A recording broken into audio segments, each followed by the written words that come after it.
There's no time. Aim and shoot. You need a better plan than that? Now pipe down and let me enjoy this.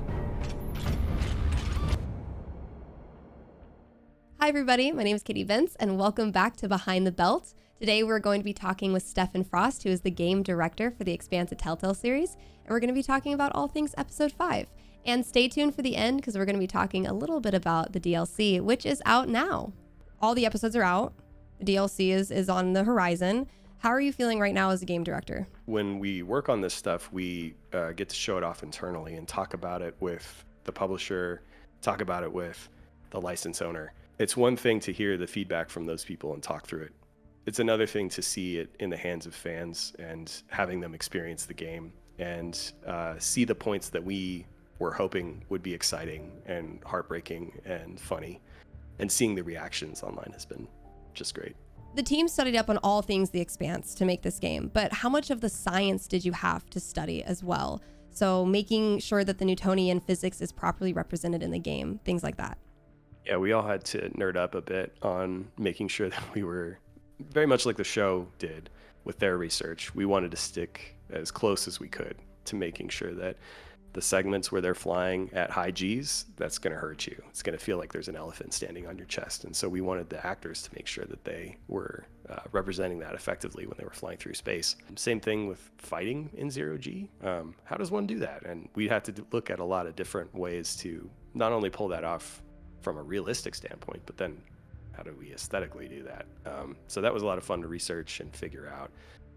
So we studied that stuff a lot. 0G exploration was an element in the game that was very prominent. Were there any other elements that you all are particularly proud of that you want to bring into future projects that the company works on? Yeah. As we were working through the 0G sections, the drone section where you're having to avoid getting scanned. It's a spicy one because I think we make you go through a long period without any saves, so you really got to get through it to survive that, and that's probably the most challenging section in the game. There's a segment though right before that save, or right as that save happens, where there's a shootout, and the seamless transition that goes in from I'm just walking around and then there's a bullet that ricochets right next to you and you have to go into cover and go into that moment. We were taking QTEs in a direction that wasn't as like, surprise, just press this button. It was more like, what is a third person shooter control like? Well, I hold down the left trigger to kind of go down the iron sights, and then I pull the right trigger to, fire at somebody. And there's someone behind you. Okay, well, what do I do to turn? I press the button to turn my character, right? It's the same thing.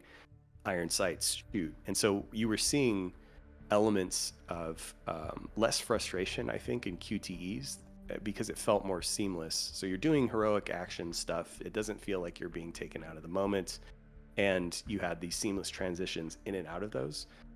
That moment was architected over a period of weeks, and it took a lot of time to kind of get that feeling good and right. And that's like animation mixed with mocap, mixed with design and cinematics and engineering, all kind of working together to make something that was like a symphony of awesome. And so to get that working was great, and I think you'll probably see that in future games that we work on. One of the biggest critiques for fans of narrative games is that there's not really different consequences to your actions. So how did you put that into the planning of this game when obviously Drummer survives in the end? It's a tricky one, right? Because when you have a prequel, the outcome of that person is they're going to be okay. So the stakes really had to be on characters that we introduced in this series. So putting the fact that Khan can die, that you can have Rayan die, and all these different crew members, Maya, that is really where you kind of put the stakes. And it still kind of makes sense for the character because Drummer's such a tough person that you could see her going through these things and see how it was formative into becoming who the character is that we meet in season 2. Choices mattering is a big part for us in the formulation of what this game was. And so we had to look into different decisions to make along the way that could formulate a different ending and outcome for people who made different decisions. The Normies did a video on their playthrough. They had 4 different people playing through the same game, and they all had a different ending. And to me, that was like, success, right? They made different decisions, they saw different things, and it was great watching them go back and forth on, you did what? That happened? I didn't know that was a thing. And the funny thing is, there's still more outcomes that they didn't get. That's the cool part, is seeing all those choices mattering and, resulting in a different ending. And, your choices have consequences. More footage and cinematics was recorded for episode 5 out of any other episode. Why is that? When you have to make a game where your decisions matter, that means you're going to have to shoot a lot more content. So technically speaking, episode 5 is probably the shortest episode out of everything that we have in the Expanse. And the reason for that is there's so many different variations of what could happen, and you got to shoot all those. So there's a bunch of different outcomes for Khan and for Virgil and for Rayan, and even some Arlen things that kind of happen that are different too. So to see all those, you need to shoot all those. And so we have the most cinematic minute shot in this episode comparatively to the rest of the game. So if your choices matter, then you have to have more of that content. And so that does mean it's going to be shorter. And it also means that it's going to have a different variance for a lot of different people who are playing through the game. One of the critiques that we've seen a lot from fans is the length, right? But what's so special about this game is that you can play it again and you will get a different outcome. You could keep playing this game over and over and again. So the fact that it is shorter gives the audience the ability to say, okay, cool, I can get back in here again and I can do a different playthrough, and it's not going to take me that long. But I really want to save Maya. I really want to, I want to save his leg again. There's so many different things you can go in there and do. And that's what I really appreciate about it as a player. We have to look at a lot of things when we're making a game. We're trying to get it out in a reasonable amount of time. We want to make sure that the quality bar is high. We want to make sure that your choices matter. And in so doing that means that, the quantity versus quality thing kind of comes in. And so we wanted to make sure that the quality bar was high for what you're playing. As you were going through and seeing that, you could see people really bonding with these characters. And I think going through and seeing the different reactions of what happens and the fates of these characters is interesting enough that it merits going back and checking out and getting the achievements done. The achievements in this game are also pretty attainable, and so there's stuff in there that you could replay and go check out. So I think the length is something that if we go back and look at, that's something that is totally on me. That is something where this is a shorter game because I wanted to make sure that the quality bar was high. So if anybody's like, why is it short, blame me.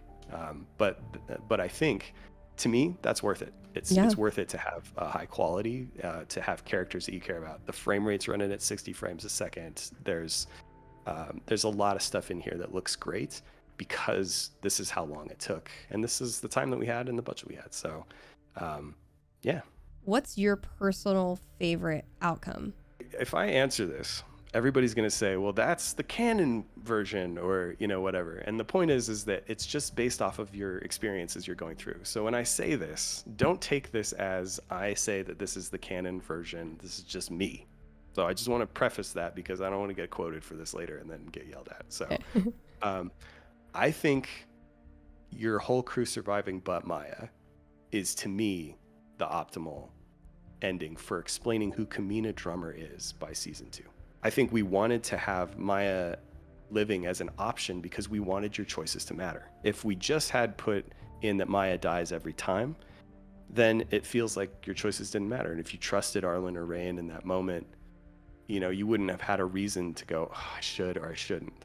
But as a character arc, and when we see the funeral that she has, where they send her off into space playing the song that she had shared with Drummer in episode 2, that's a very moving scene, and it's also really character building for Drummer, who's been abandoned by her crew, who has to push out someone into space that she grew to love, and overcame these crazy obstacles to become the badass that she is in season 2 that we meet. Who was the person who you were secretly hoping that players would save?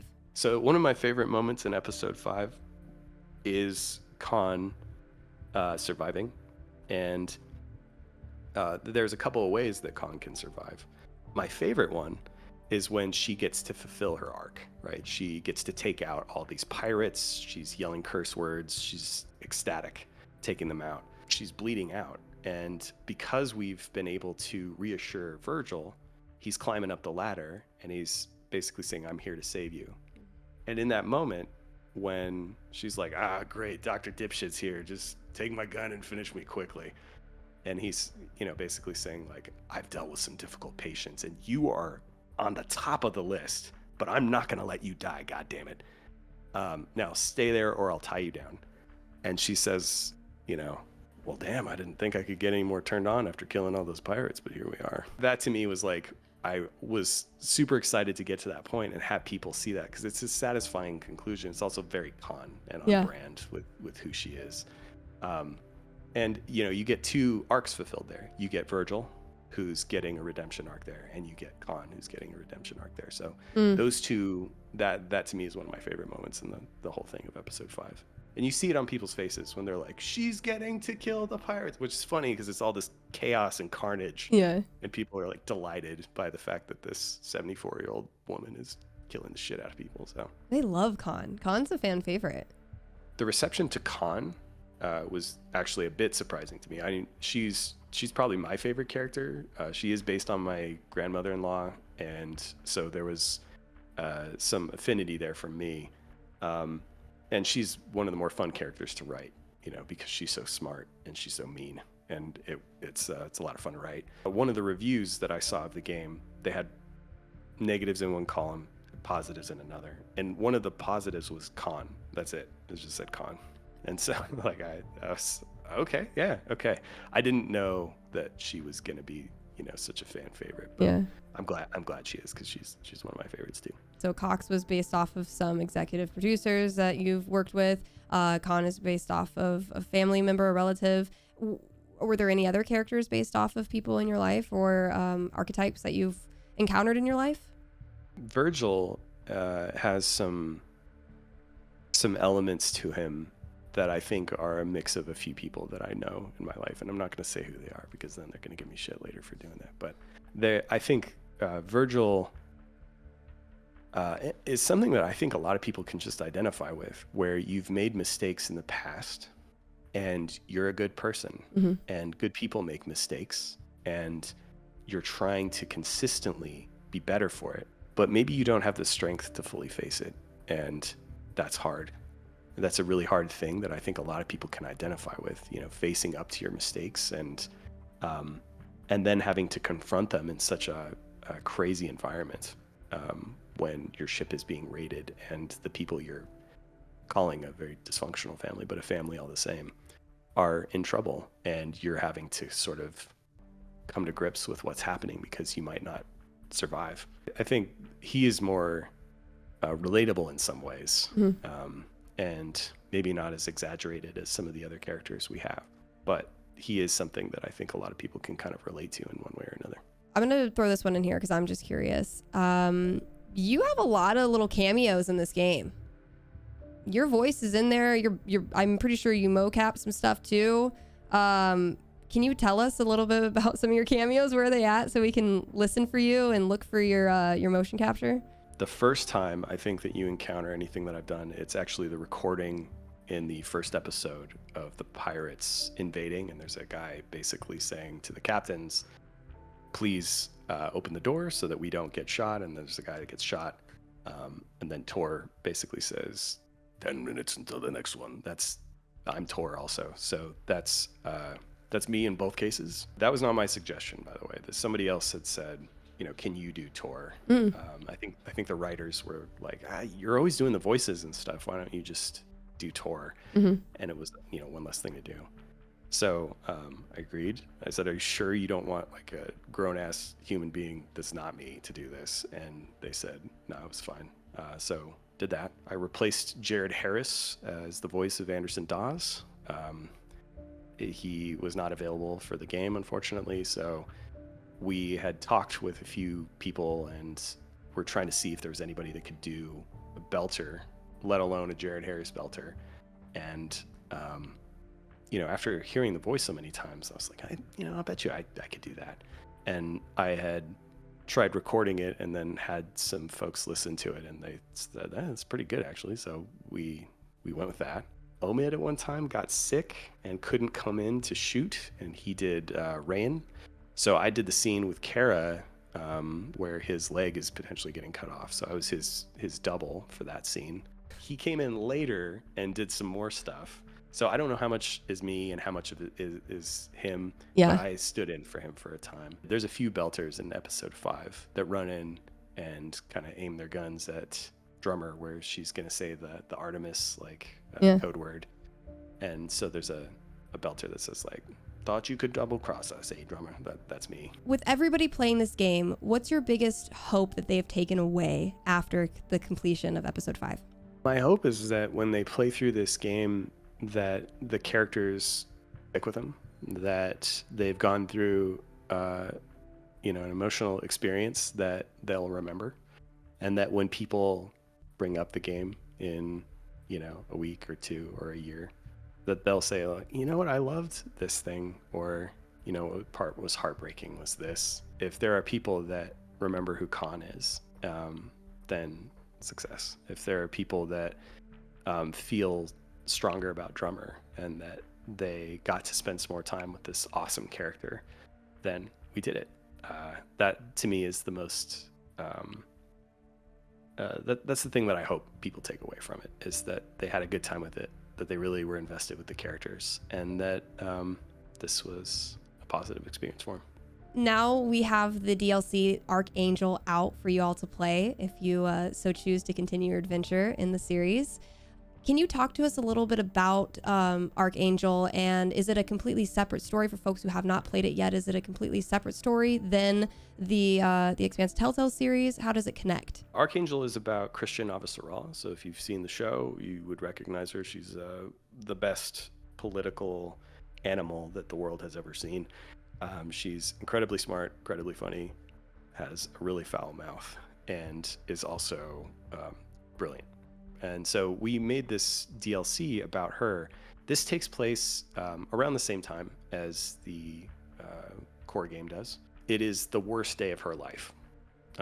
That's what I'll say without giving away any spoilers. But as Avasarala, we get to encounter things that she would get to encounter, working with politicians, working with the military.